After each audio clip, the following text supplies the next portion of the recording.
ஆக்சுவலா நான் ஒரு ஓலா வண்டி எடுத்திருந்தேன். சரியா? அது வந்து ஓலா ஷோரூம் வந்து ஜெயசேகரன் ஹாஸ்பிட்டலுக்கு ஆப்போசிட்ல இருக்கு நாகர்கோயில்ல. பட் இப்போ டயர் வந்து எனக்கு ஒரு சின்ன ப்ராப்ளம் ஆயிடுச்சு.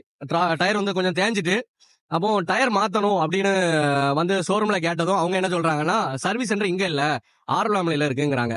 ஆரல்வாமலையில என்னால கொண்டு போக முடியாது அப்படிங்கிறேன். அவங்க சொல்றாங்க அப்ப வண்டி பிடிச்சி ஏதாவது ஒண்ணுல ஏத்தி கொண்டு போகணுமா? அதாவது அதுக்கு ஒரு 2000 ரூபாய் செலவாகும். எப்படி இங்க இருந்து ஆரல்வாமலையை வண்டி பிடிச்சி நான் ஏத்தி கொண்டு போறதுக்கு. அப்படி பண்ணணுமா? இனி டயருக்கு வந்து என்ன சொல்றாங்கன்னா, டயர் வெளிய இருந்து வாங்கி கொடுத்தாலும் மாட்டி தருவாங்களாம். பட் அவங்களால தான் மாட்ட முடியுமா? அவங்க உள்ள களத்துறதுக்கு அவங்களுக்கு ஒரு 250 ரூபா கொடுக்கணுமா?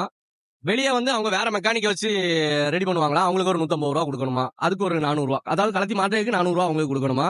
இதோட மெயின் ப்ராப்ளம் என்னன்னா, எனக்கு வந்து இங்க சர்வீஸ் ஷோரூம் எங்க வச்சுட்டு சர்வீஸ் சென்டர் ஏன் திருநெல்வேலி கிட்டத்தட்ட ஆரலாமலிங்கும் போது திருநெல்வேலி பார்டர் அவ்வளவு தூரம் கொண்டு போய் வச்சிருக்கீங்க. ஏன் இப்படி பண்றீங்க? ஒன்ல சர்வீஸ் சென்டர் இல்லன்னா நீங்க வந்து ஷோரூம் இழுத்து மூடுங்க. இங்க தேவையில்லை. என்னைக்கு சர்வீஸ் சென்டர் பக்கத்துல வருதோ அந்த டைம் நீங்க ரெடி பண்ணா போதும். மத்த ஷோரூம்ல எல்லாம் பக்கத்திலே இருக்கு.